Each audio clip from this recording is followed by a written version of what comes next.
So it looks like boxing is coming back on linear TV soon. Uh and it's not Top Rank and it's not PBC. It looks like it's going to be Zuffa Boxing. Back already after 2 months. I had to pull John S. Nash in here, follow him. Hey, Not the Face Substack. Hey, Not the Face podcast does a better job than pretty much anyone right now covering like the business side of what's going on with the Ali Act and some of this other stuff that's really taking over the sport. John, we got some news this week. The Zuffa Boxing Paramount deal is happening. 12 cards a year. We'll see how long that lasts. There might be more in the future, but you did do some reporting on this. Can you actually? We'll start there.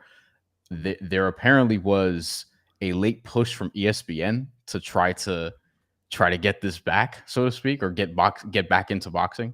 That's what I was told. Now, first, I want to tell your viewers, I normally am not this fat, as I was telling you before. But we have multiple cams.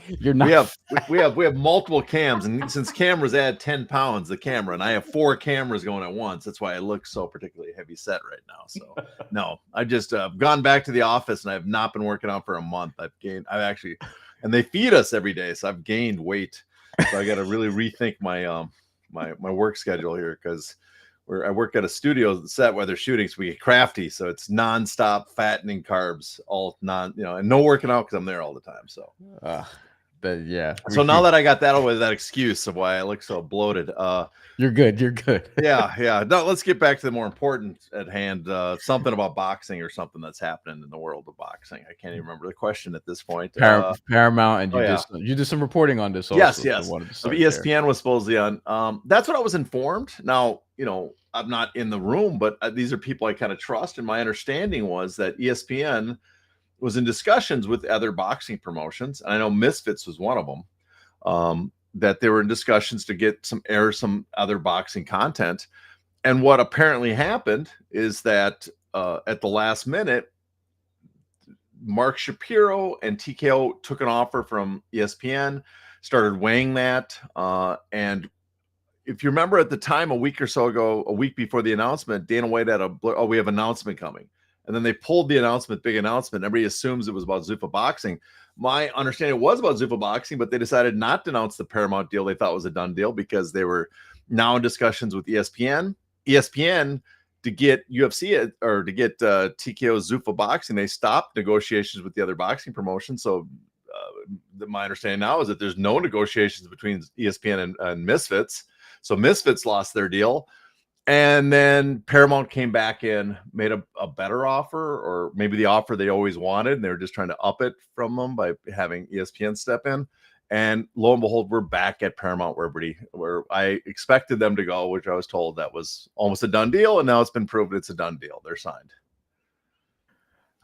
There's an existential question here about whether or not this is inherently good. That's interesting. And I feel like because it's combat sports, it's kind of in the eye of the beholder. People like you and me will probably feel a specific way, whereas other people who may just care about the fights, they may not. But in terms of in terms of what we know, this is supposed to start in January. And as of right now, the fighters we suspect will be part of this. Callum Walsh, who was prominently featured on the Netflix card, the Canelo Crawford card, who was in the co-feature, misplaced in the co-feature. I think if you really follow boxing would say he probably should have been right before that co-feature in what was a one-sided fight against Fernando Vargas' son. And so it's interesting that they sort of tagged him as the guy. And it feels like this has been brewing for a while because for people who don't know, Callum Walsh has been fighting on UFC Fight Pass for multiple years at this point on Tom Loeffler's cards on 360 Promotions. So there's already a sort of working relationship there and an understanding of what Dana White may want to do for him. And he's Irish, so playing into that demographic is obviously that's smart. That's something Dana White has familiarity with. Also, Vito Mielnicki Jr. apparently is signing with them per Dan Rafael, who says he's left Top Rank to do this. And Top Rank is in an interesting spot now because they don't have a network deal. They haven't aired a card in over 2 months. They have fighters who are now fighting on different cards. Pro Box and Michaela Mayer has a title fight later this month. It's going to be in Canada. We don't know what Xander Zayas is going to do. Richard Torres might fight in Mexico. Emiliano Vargas is fighting in Mexico. So it's kind of all over the place. what can we really expect, I guess, is my question out of this. It looks like some cards are going to be on CBS, but are they going to get CBS worthy fighters? Yeah, I mean, that right now, the fighters they announced, which they're, I mean, to be nice, some are second tier, some are third tier. Yes. They're not A-list top tier fighters. We're not getting so far we haven't heard any of that. And the plan, they said, is to build them up, so it doesn't sound like we're gonna.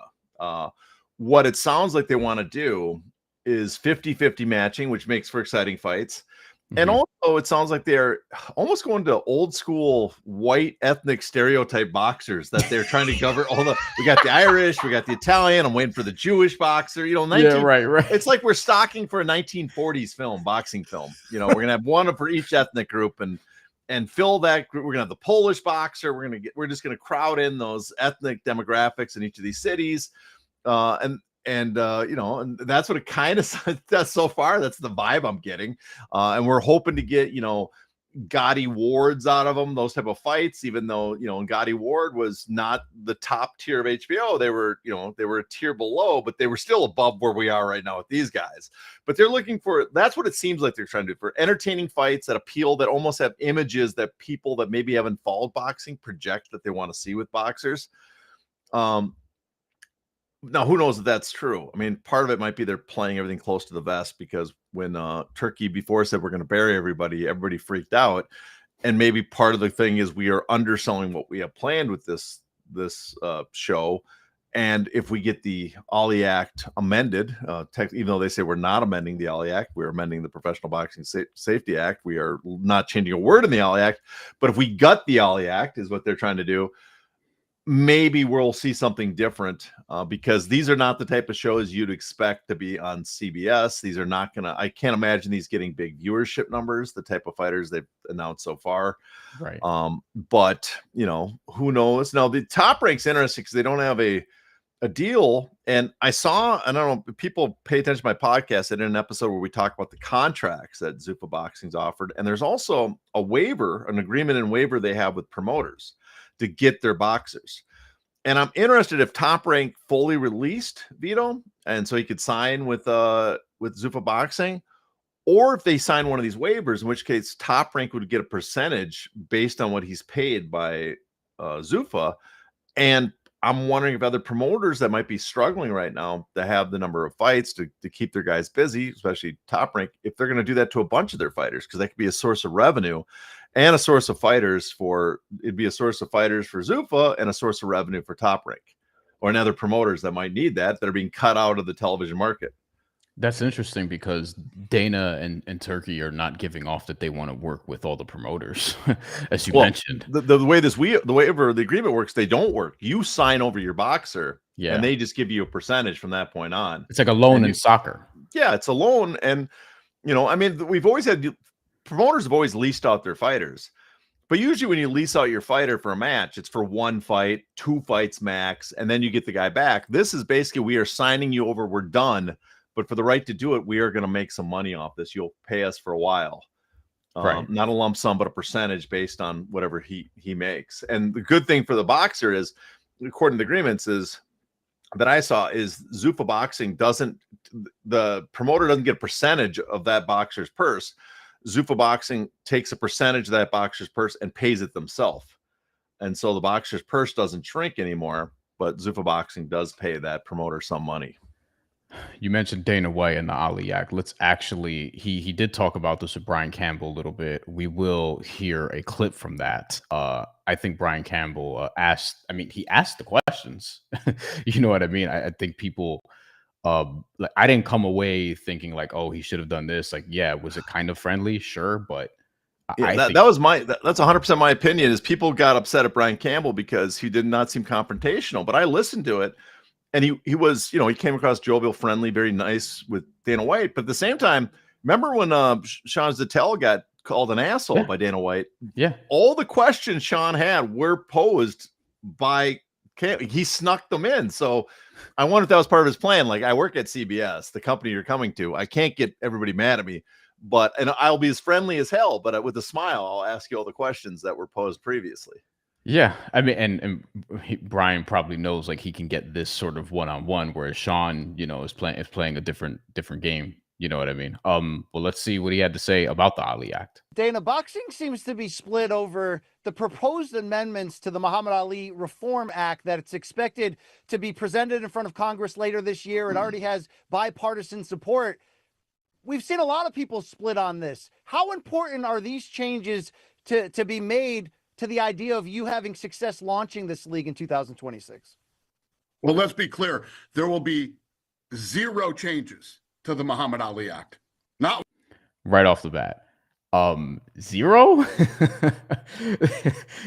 Like he goes on to explain, but from what you've covered, when you heard this, you were like, all right, like, come on.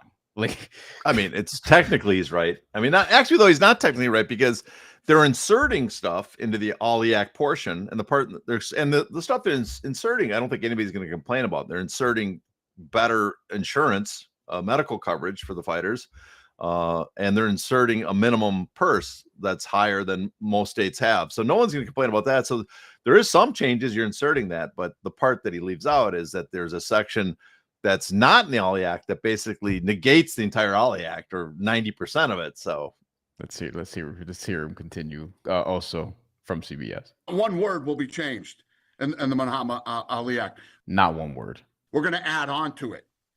So the guys who, guys being fighters that want to fight under the Muhammad Ali Act, exactly the way it is, will have that opportunity to do that.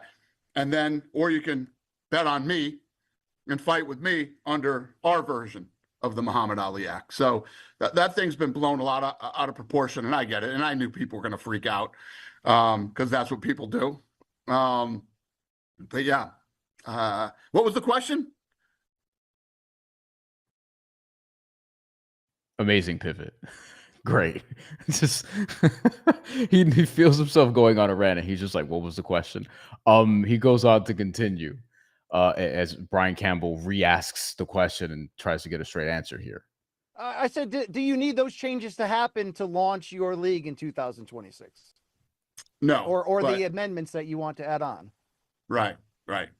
No, but we're doing it. Listen, the Muhammad Ali Act was put in place with all good intentions, and but I think that it's held the business back. And like I said earlier, these guys, like all these guys that have been been involved in boxing for a long time, the promoters they don't think big enough. I think much bigger than any of them do, no matter how bad they all want to compete with me. Well, there's probably a reason for that because he's playing a different game than everyone else because of who's in his corner, knowing that the fact that they can entertain even getting rid of the act or making a new act or however he wants to phrase it. The fact that he even entertain it, like, yes, he thinks bigger in that regard. He's not wrong, but it's kind of with a wink and a smile. You know what I mean? Oh yeah. He's I mean, no other promoter is partnered. I mean, literally partnered with the Saudis. The others are, I guess, technically they're taking money from the Saudis, but they have not created a new venture which they're working hand together. The others are working for the Saudis. TKO is working with the Saudis. TKO as investors with Silver Lake. Silver Lake is a equity fund, investment fund who are just worth billions upon billions, and they're buying everything up now. Working with the Ellisons, who now have Paramount that has UFC on it. They have TKO is the owner of UFC. TKO is a massive company that has the WWE, which you could argue is close to monopoly over pro wrestling, and the UFC, which I think is de facto monopoly over MMA. Yep. And then with that, they have monopoly rents to play with. So they have advantages that no other promoter even comes close to. So it's unfair. And let's not forget, yes, the Ali Act has problems. And we knew about the problems very early. There were hearings and legislation introduced in 2003 regarding the Ali Act to fix the problems they already aware of, how it didn't go far enough.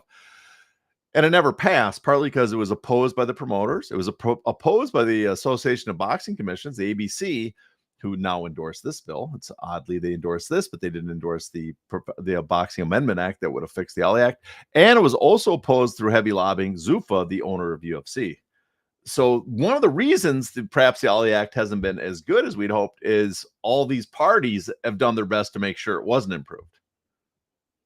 And the other thing that I found interesting that happened recently was Tom Brown, who TGB Promotions does and has done for years the PBC cards essentially for people, and he has an involvement actually in the upcoming Jake Paul Gervonta Davis fiasco. I was at the press conference for that, and that was not one of the best press conferences I've ever been to. But Tom Brown was like in support of this also. Like, he's a promoter who has come out, whereas Oscar De La Hoya, as we talked about last time, is not on the side of this happening. Eddie Hearn has also raised some, like he's concerned as well, and he said so publicly, despite kind of still working with the people who are going to like try to change the sport. And it feels like they're sort of gathering their team, so to speak. Like Tom Brown, Tom Loeffler, I think is probably going to have some sort of business in this. They're trying to get fighters. They have to get fighters because if they're going to start this in January, like they're going to have to announce some cards like ASAP at this point. But it feels very much like you can go back a while and you can see how much of this was planned, so to speak. Oh yeah. There's definitely been an unfolding of PR campaign. You look at they got the board of directors of the ABC, not the entire body of the ABC. Most members of the ABC knew nothing about this, hadn't seen the legislation. But the board, they voted in support. And so then you see people like Andy Foster go out and sort of push it in the California Athletic Commission, Mike Mazzulli, they do interviews and push it. And, the press release went to Friendly Press. Now they have the PR arm. The people that work at Ring Magazine seem to be very gung-ho about all these changes. Which, I have a quote from Max Kellerman on that, actually, if you want to. Yeah, you can go with that quote because that was something. Okay, so World Boxing News posted a story, not this from Analyst to Mouthpiece part, but this is quite funny actually, because Max Kellerman's taking a lot of heat for his recent on-air performances. Now has a boxing show inexplicably with, among others, LaShawn McCoy. I love the fact, this is what he said to Dana White, gush to White, as they worded it in World Boxing News. Max Kellerman says, "I love the fact that you're not recognizing the sanctioning bodies, just the Ring Magazine belt as the world championship. Is there going to be a Zuffa belt where the winner of Zuffa has a springboard into Riyadh season championship fight and Ring Magazine fight?" And Dana White, like, there's going to be Zuffa titles. Like, this is part of it. It's like the parties who said there's too many titles in boxing, and Ring Magazine already had titles. And once the Saudis bought Ring Magazine, you knew that they were going to have Ring Magazine be the titles, as Ring Magazine tried to do, calling it the lineal championship and things like that. But it feels like Zuffa is going to be, I don't know, NXT, and then the WWE equivalent will be like the Saudis, where it's like you go to developmental, you win the title, so to speak, and maybe you fight for the Ring Magazine title as a way to sort of avoid the IBF, the WBO, the WBA, and the WBC. Am I wrong about that? Well, I said it was the WBC silver belt. That's the comparison I made, because it's like it's not the real belt; it's a figurative belt. But okay, it's interesting because we all know the problems with boxing. The problems with boxing, that at least the problems that people often complain about: too many titles, too many belts. It's confusing to the generic fan.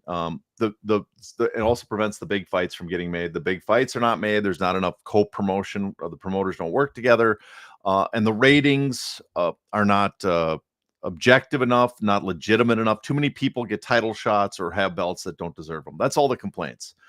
And so they have this promotion that's a feeder build up. That's great. It's on Paramount. That's great for boxing. It's great that they have a promotion they're going to build up. It's great that it's going to be on Paramount. Agreed. And View. It's even great, even if they don't have the best fighters. It's even great if they book just purely for excitement, to get more casual fans interested in like 50-50 matchups. Exactly. Yeah. They're probably looking also at the gambling revenue.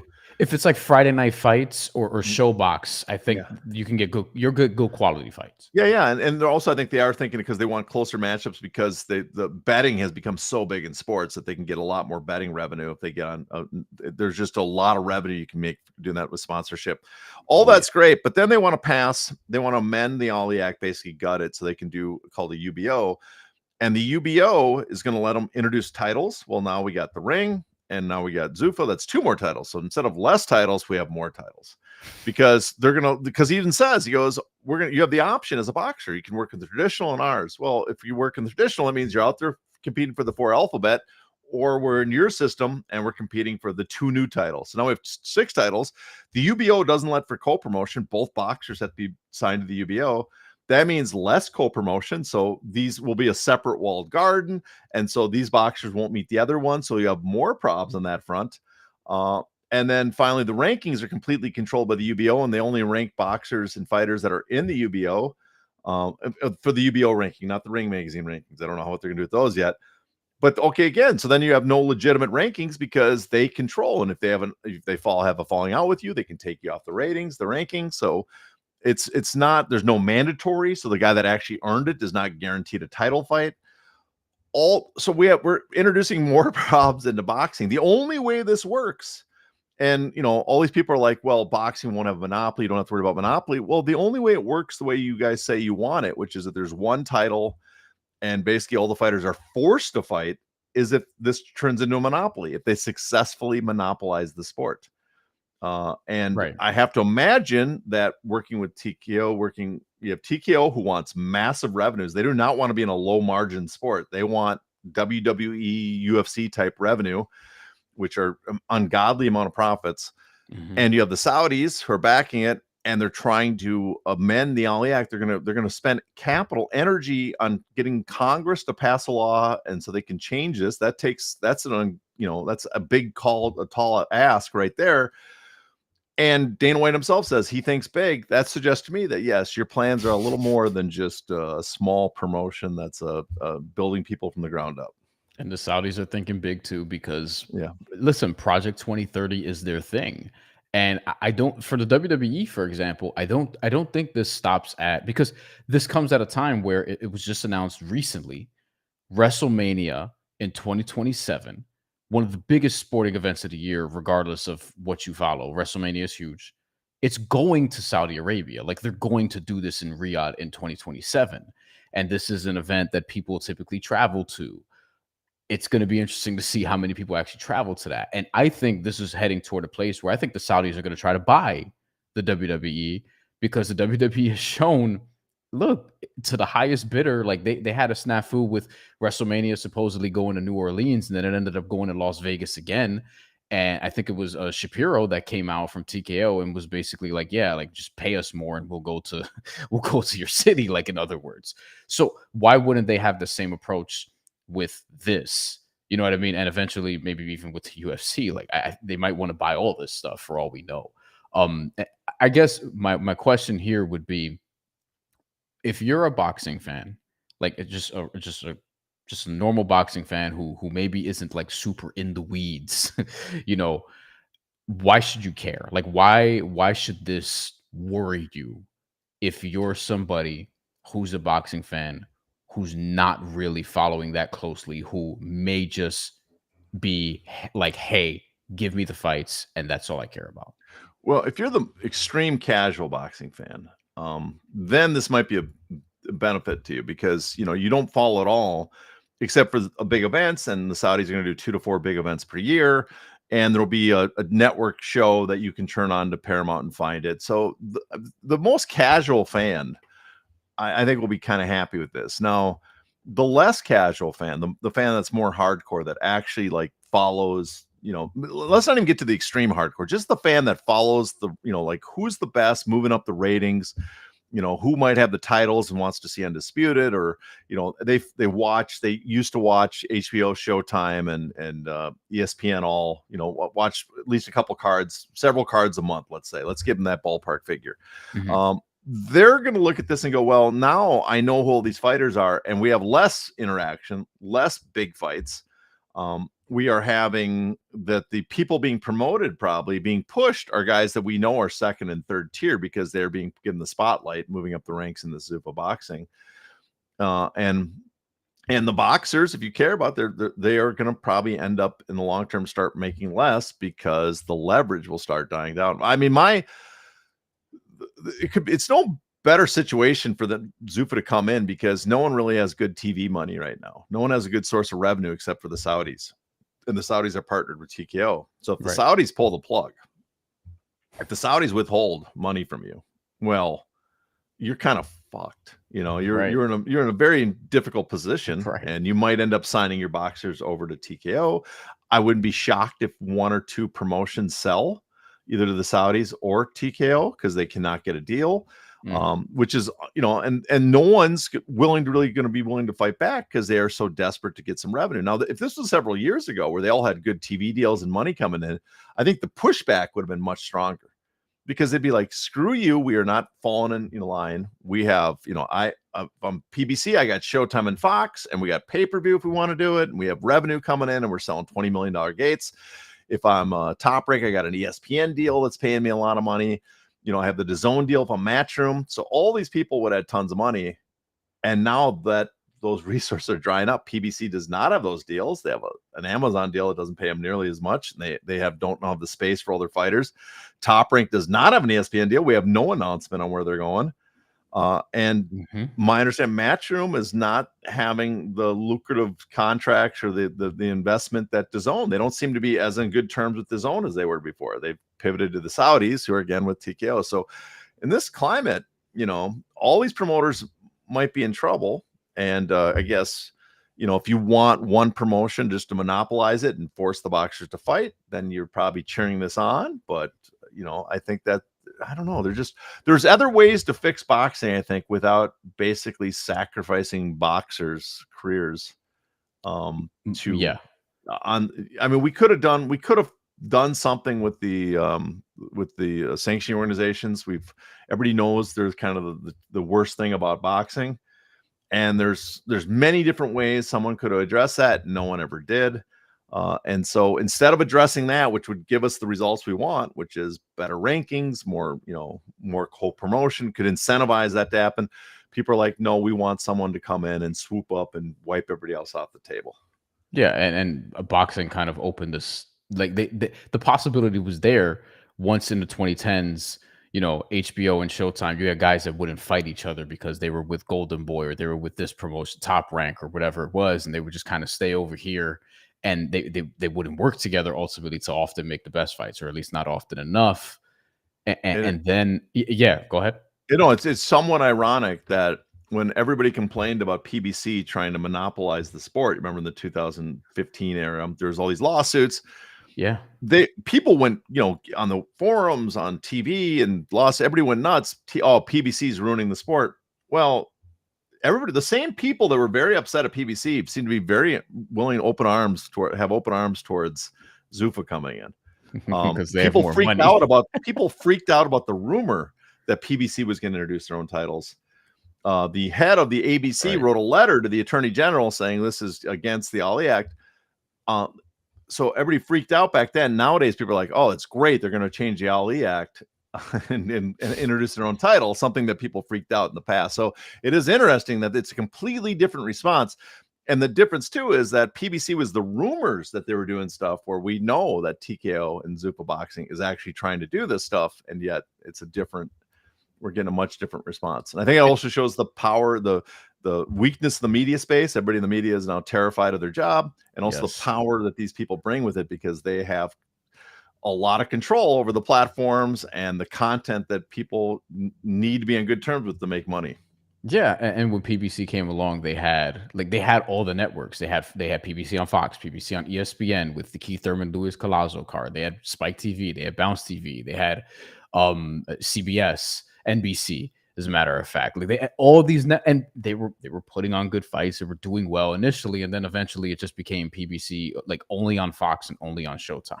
Yeah, I think that was the mistake. In some ways, all this goes back to PBC because PBC made an effort to get this big TV deal, And when they tried to get this big TV deal, one thing they decided is because they were worried that other promoters would swoop in and get TV deals, because they bought up rights on all the channels instead of focusing on a few channels. And I think they've come to a conclusion at the time that it was a mistake, because it kind of made it harder to follow for fans. They didn't know what network you're going to be on. The ratings started taking a hit because of that. And then eventually they got sued. And one of the settlements for the Top Rank settlement was that they could not ask for exclusivity on these networks. And then what happened? All the other promoters jumped in and got deals on networks. And then we had this situation where everybody was on their own network, basically given the keys to the network, and no one was overseeing like the quality of the cards, and we were not getting co-promotion as much anymore. And that started the long downward trend until the point where all these networks, pulled the plug or disappeared, and boxing's in the space they're at. They went from having everything going great for a while financially for all of them to it just hitting a brick wall. Yeah, and the promoters might have signed their own death warrant, where they took the money initially when all this started. Like, as I've said, they all opened their legs for Turkey. Like, once he came in, and like Eddie Hearn, Frank Warren, Bob Arum, not Al Heyman, but PBC on Amazon, like they haven't really done as much as maybe people had thought. And I still think, going back to it, there's a reason Manny Pacquiao came out of retirement, and I think PBC very much was incentivized for that to happen financially, and it worked. And he might get another title shot. We'll see. Last thing, John, update on the Ali Act. Is this definitely going to go the way Dana and Turkey and others may want it to go? Well, I have to suspect it might, because you look how the politics is working, and you think Donald Trump is probably fully on board with this because they're so tight. All the entities are very tight with Donald Trump. Even though he probably doesn't even know what it is. He probably has no clue what it is, but it's probably something to help my friends. And Right. You see how, the Trump administration got the accepted basically a bribe from CBS over the CBS's 60 Minutes report that he sued him on, which was, by all accounts, by every expert looked at it, just a ridiculous lawsuit. But CBS caved, even though that, there was no suit, people thought it would be, they would win easily in court. They still settled. Why? Because they wanted FCC approval for their merger with Skydance. And lo and behold, then they paid the Zuffa Boxing, but also the UFC a massive deal, where they negotiated that merger partly at UFC events, supposedly with the assistance of Ari Emanuel and Dana White orchestrating the meetings. So there's just a lot of powerful people working together. Yes, the entire Republican Party, for the most part, will go along. So it's very likely it'll pass. At least I think it will. And you look at the pushback you're getting. I saw Solomon and WBC released a letter, and I'm thinking, if that's the argument they're going to make, they're in a lot of trouble, because that is one of the worst pitches pushbacks I've ever seen. The idea that, boxing's perfect, there's no corruption in it. It's like, on face value, no one's going to accept that. You'd think that the sanctioning organizations would say, hey, listen, we got to kind of clean up our act and do something better, so people think that boxing can present a better product. But instead, I think they all want to collect their as many fees as possible. So I think it's, if there is some solid pushback, maybe it won't get passed, and that changes everything. But you just have to assume, in the climate we had and how confident they seem, that it does get passed, and it gets passed relatively quick. They are planning for it to be in place next year, obviously. So you have to think this fall at some point the bill gets introduced. They have a hearing. I'm sure they're going to have a hearing November 5th. That was the date on Brown's letter to the Congress. So I'm sure they'll have a hearing. They'll introduce letters like that as evidence. Shortly thereafter, we'll have a vote. And, maybe at the end of the year, Trump will be signing it. It's on his desk. But it's not, nothing's guaranteed. There's a lot of something could spring up at any moment. There's this whole Epstein thing that could keep coming up sometimes and derail Congress. So who knows for sure. They seem to always figure out a way around that one. That's another episode for another day. Follow John, Hey Not the Face, Substack, Hey Not the Face podcast. Feel free to leave a donation as well. And if you like what you heard, do subscribe. And even if you did, you could do that as well. John will do it again sometime, maybe under better conditions, but yeah, I'm sure the story's not going away, so I'm sure there'll be plenty to talk about in the future. Yeah, and there's not a lot of people in boxing who are covering this, so You know, Yeah, well, I mean, I gotta be honest, I was a little disappointed. It's been better. There's actually a bunch of people that I think do a pretty decent job covering it, but some of the biggest names, I've been a little disappointed in the type of coverage they give it. It's like they do not, don't want to be mean or say, name names, but it's like you guys do not fully understand what the bill does. You don't fully understand what the Ollie Act does. It's a little disappointing. Let's just put it that way. Yeah, I won't mention any names here too, but we'll be here for a while if that happens. But there's a boxing media conversation in here, but it will literally be a 2-hour show because I have a lot to say on that front. But it is what it is. As far as what's coming on this channel, speaking of boxing, interview with Chris Colbert dropping on Monday. So look out for that. He has a fight coming up in 2 weeks at Barclays Center on Danny Garcia's card. That's John Nash. Again, follow a Hey Not the Face podcast, Hey Not the Face Substack.